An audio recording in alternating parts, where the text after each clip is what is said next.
brown ring sitting in your toilet bowl right now. You scrub it clean on a Saturday, and by the middle of the week it's crept right back. That same stubborn stain riding along the waterline like it never left in the first place. So you reach for more bleach. You buy the blue tablet that hangs in the tank. You scrub until your shoulder aches, and still that ring returns week after week, like the porcelain itself has turned bad. And somewhere along the way, somebody told you the fix was to drop one of those little dishwasher-style tablets straight into the bowl. Let it fizz. Watch the stains supposedly melt off. Maybe you've seen those videos yourself. Maybe there's a box of them sitting under your sink this very moment.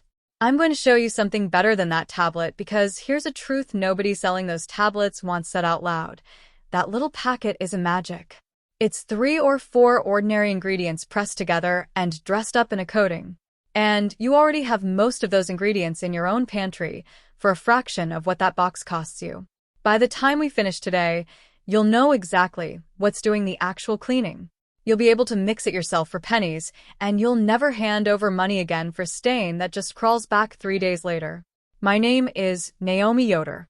I keep house here in Lancaster County on our family's land, raising children in a home that's rarely quiet for more than a minute.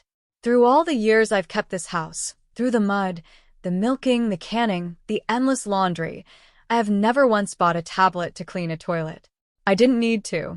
Neither did my mother. Her own mother carried this knowledge with her long before any of us were born. So let me walk you through what's actually happening when that tablet fizzes in your bowl, and then let me hand you what my mother handed me. It isn't dirt, and that changes everything. The stain you're fighting isn't dirt. That's the first thing you have to understand, because as long as you think of it as dirt, you'll keep attacking it like dirt, and you'll keep losing that fight. That brown, pink, or rust-colored ring sitting at your waterline is mostly mineral. It's the hardness in your water, iron, lime, settling out and bonding to the porcelain wherever the water sits still and undisturbed. A pink tinge, if you've got one, is a bit of bacteria that likes to feed on top of that mineral layer. But the ring itself, the part that refuses to scrub away, is mineral through and through. And because it's mineral, scrubbing harder does almost nothing at all. You're trying to sand off something that needs dissolving, not scraping. That tablet works a little because it's alkaline and carries a touch of bleach for the color. But it's fighting the wrong battle entirely, the very same losing battle you've been stuck in for months. This is where my mother comes into the story. I can still picture her at the sink in our old summer kitchen, the separate kitchen we used in the hottest months so the main stove wouldn't bake the whole house through. She had a way of cleaning I didn't fully grasp until I was grown, and keeping house myself.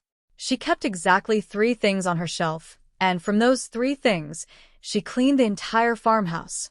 A paper sack of washing soda, a jug of plain white vinegar, a box of borax. That was the whole arsenal. No cabinet crowded with a dozen bottles, each promising to handle one single job. 3 plain ingredients, and she understood precisely what each one was for, and why. She used to tell me something I've never let go of. Naomi, she'd say, you don't need a different bottle for every job. You need to know what the dirt is actually made of. That's the whole secret. Everything I'm handing you today comes down to that one sentence. Cleaning product companies want you believing your bathroom alone needs 11 different sprays, one for each surface. My mother cleaned a house full of children using 3 things off a shelf, and her home stayed cleaner than most I walk into today.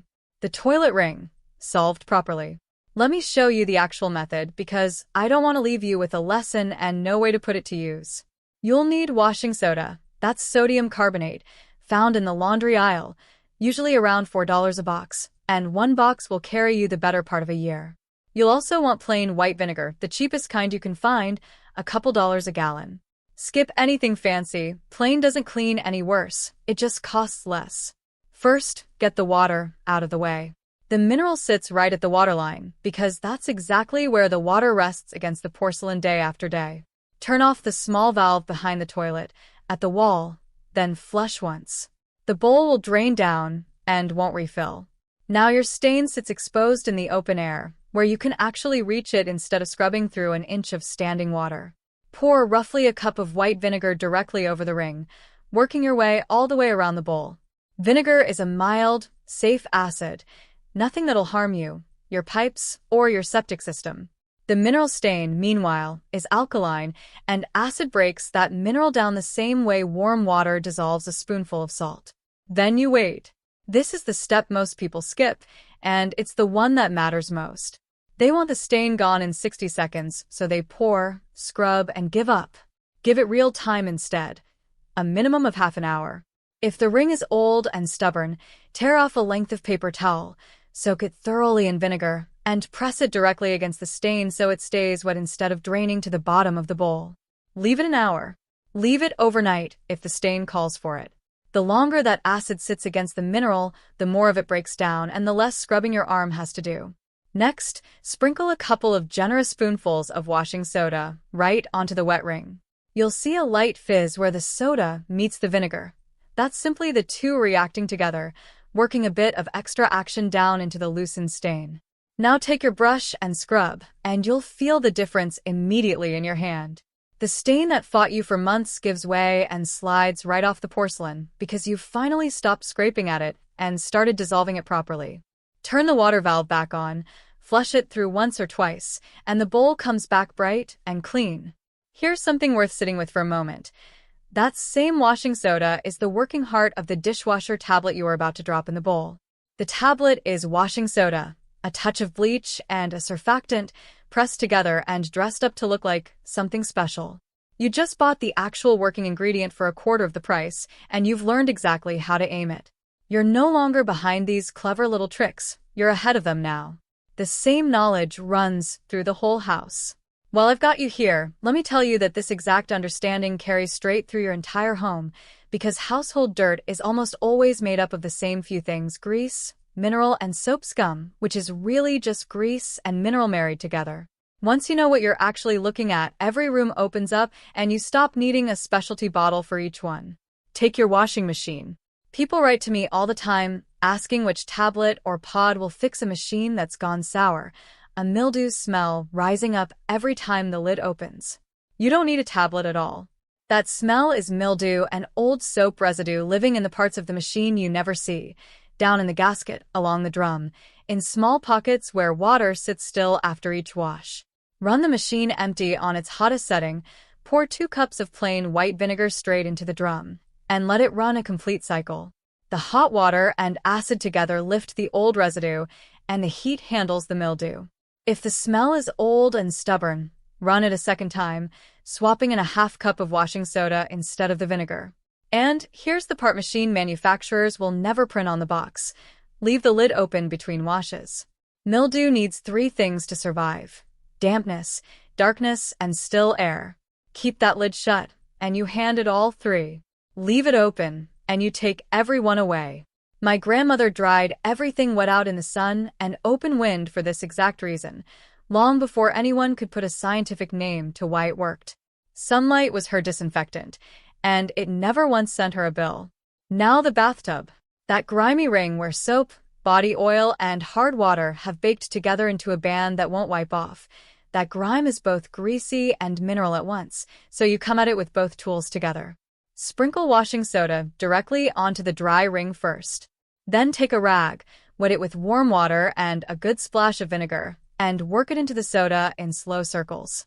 Right under your hand, it turns into a paste, gently gritty, just enough texture to lift the grime without scratching the tub surface. My mother kept an old wool sock pulled over her hand for exactly this job. It held the paste against her palm while she scrubbed, and when she was done, it went straight into the wash. Wipe the whole tub down with a clean wet cloth afterward, and it comes up right again. For the stovetop and oven door, it's the same principle at work, since cooked-on grease is nothing more than grease hardened by heat. Mix washing soda with a little water into a thicker paste, closer to frosting, and spread it over the baked-on spots. Let it sit a solid 20 minutes to soften what's stuck fast, then a wet cloth lifts it away with barely any effort. That same paste, given a little patience, clears the brown haze on the oven's glass door that no spray seems to fully reach. I've never once bought a can of oven cleaner in my life, and the fumes those store-bought versions give off aren't something I'd ever want near food my family is about to eat. There's simply no need for it. And those scuff marks on the walls, the black streak where a chair got dragged, the scrape where a boot caught the baseboard, A damp rag with just a small pinch of washing soda lifts those right off the paint without stripping the paint along with it. On a flat or matte wall finish, test a hidden spot first, low behind a door, just to be safe. On most painted walls, though, it works clean and fast and costs you nothing you don't already own. Who benefits from you not knowing this? Now I want to ask a harder question, the one sitting underneath everything I've told you so far. Who actually profits from you never learning any of this? I want to be careful here, because I'm not going to stand in my kitchen and tell you there's a room full of executives somewhere plotting against your pantry. It isn't that. In a way, it's worse than that because nobody has to coordinate anything at all. A cleaning product company simply makes far more money selling you 11 separate bottles than it ever could selling you one plain paper sack of washing soda. So that's exactly what it does. It sells 11 bottles, names each one for a single narrow job, one for glass, one for tubs, one for tile, one just for the toilet, and spends an enormous amount of money year after year, convincing you that you genuinely need every single one. Nobody sat around a table plotting to deceive you. Every company simply discovered, independently, that the more bottles it could talk you into carrying home, the more money landed in its pocket. And so the plain knowledge my mother lived by, that you only ever need to understand what the dirt is made of, quietly slipped out of common use. Not because anyone hid it from you deliberately, but because there was no profit in teaching it, and so it simply stopped being taught.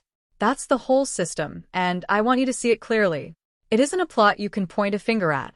It's just what happens to good, useful knowledge once that knowledge stops turning anybody a profit. It goes quiet, and a generation later, nobody even remembers it was ever common sense. The only thing that has ever brought knowledge like this back, the only thing that ever will, is one person sitting down and teaching it to another, plainly and freely, the way it's always traveled. So here's what I'd ask before you go. Try this on your own toilet this week, the one that's shamed you for months. Shut the water off at the wall. Give it the vinegar, and give it real time. That's the step that actually matters. Then the washing soda, then the brush. Come back and tell me in the comments how old your house is and what county you're writing in from, because the older the house and the harder the water running through its pipes, the more these old methods earn their keep. I truly love seeing where everyone writes in from. And tell me honestly, did that ring creep back within 3 days the way it always used to, or did it stay gone this time? Let me tell you what's coming next, because it follows straight on from today. Next time we're heading into the laundry room, and I'll show you how my grandmother got her whites bright and her clothes soft without a fabric softener bottle or a jug of bleach anywhere in the house. Just 2 plain things from that same shelf and the sun overhead. If you've ever wondered why the old linens in your family lasted 40 years while the new ones go gray and thin within 2, that's the video you'll want to be here for. I've kept this entire house clean with nothing more than a paper sack of washing soda and a jug of plain vinegar, and I've never once needed a tablet to do it. The women who came before us understood something we very nearly let slip away, that the answer was almost never a new product waiting on a shelf. The answer was understanding what was already sitting right in front of you. Hold on to that one idea, and there's hardly a mess in your home you can't meet and beat for pennies with your own 2 hands, the very same way your great-grandmother did before you. This is Nomi Yoder, and I thank you for sitting a while with me.